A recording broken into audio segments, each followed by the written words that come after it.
उद्घाटन में राष्ट्रपति नहीं, विपक्ष नहीं, सब कुछ में। सामना में उद्धव गुट ने पीएम को घेरा, कहा नए संसद भवन की क्या जरूरत थी। शिवसेना उद्धव बाल ठाकरे ने अपने मुखपत्र सामना में अपने संपादकीय लेख के माध्यम से नए संसद भवन के उद्घाटन के मुद्दे को उठाया और प्रधानमंत्री सहित बीजेपी पर एक बार फिर हमला बोला। लेख में कहा गया कि नए संसद भवन का आज उद्घाटन किया जा रहा है। यह मान्यता और परंपरा के अनुरूप नहीं है और संसद पर इस तरह का कब्जा हासिल करना लोकतंत्र के लिए घातक है। लोकतंत्र को बचाने के लिए हमारे देश में लगातार दिन रात संघर्ष चल रहा है। संपादकीय लेख में कांग्रेस नेता राहुल गांधी की बातों को दोहराया गया। लेख में सवाल करते हुए कहा गया कि दिल्ली में नया संसद भवन खड़ा हो गया है, उसकी सही में आवश्यकता थी क्या। सामना संपादकीय में नए संसद भवन को गैर जरूरी बताया गया। प्रधानमंत्री पर निशाना करते हुए कहा कि विचारों पर बंधन और सत्ता के केंद्रीकरण के ही सहारे तानाशाही पलती है। आरोप लगाया गया कि भले ही नया संसद भवन तैयार हुआ हो, लेकिन पिछले 8 सालों से देश के दोनों सदनों में डर का माहौल है। सामना में आगे लिखा गया कि राष्ट्रपति द्रौपदी मुर्मू को दरकिनार कर नए संसद भवन का आज उद्घाटन किया जा रहा है। यह मान्यता और परंपरा के अनुरूप नहीं है। राष्ट्रपति इसी देश और संसद के प्रमुख हैं। संसद पर इस तरह का कब्जा हासिल करना लोकतंत्र के लिए घातक है।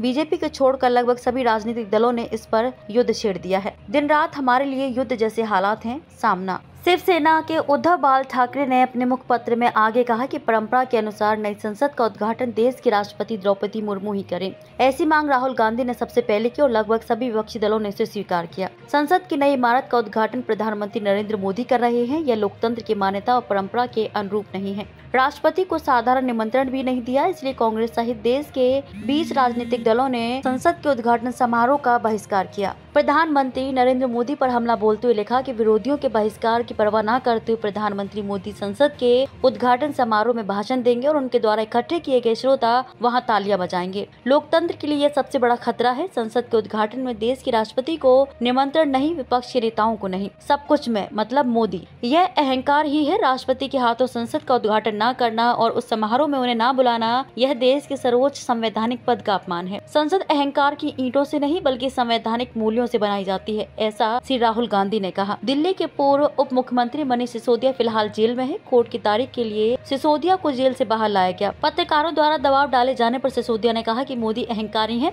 इस पर दिल्ली के पूर्व उप मुख्यमंत्री को पुलिस कॉलर पकड़कर खींचते हुए ले गई। लोकतंत्र को भी ऐसी घसीटा जा रहा है, इसलिए नए संसद भवन का निर्माण करने से क्या होगा। वर्तमान संसद भवन इतना भी खराब नहीं हुआ था कि सामना दिल्ली में नया संसद भवन खड़ा हो गया है, उसकी सही में आवश्यकता थी क्या, इस पर चर्चा चल रही है। नए संसद भवन की आवश्यकता है, ये कांग्रेस शासन के दौरान ही निर्णय लिया गया था, इसलिए सेंट्रल विस्टा परियोजना का विरोध करने की कोई वजह नहीं है। विवाद की चिंगारी भड़क गई, जो कि संसद भवन के उद्घाटन समारोह में राष्ट्रपति को नजरअंदाज किए जाने के कारण। संसद भवन का नए सिरे से निर्माण किया, जो कि प्रधानमंत्री मोदी ने अपने दम पर किया। वर्तमान संसद भवन इतना भी जीर्ण शीर्ण नहीं हुआ था कि जल्दबाजी में नए संसद भवन का निर्माण कराया जाए। हिंदुस्तान का वर्तमान संसद भवन अंग्रेजों ने 19वीं सदी में खड़ा किया और वो पूरी इमारत आज भी दुनिया के आकर्षण का केंद्र बनी है। हॉलैंड संसद की इमारत 13वीं सदी में बनाई गई।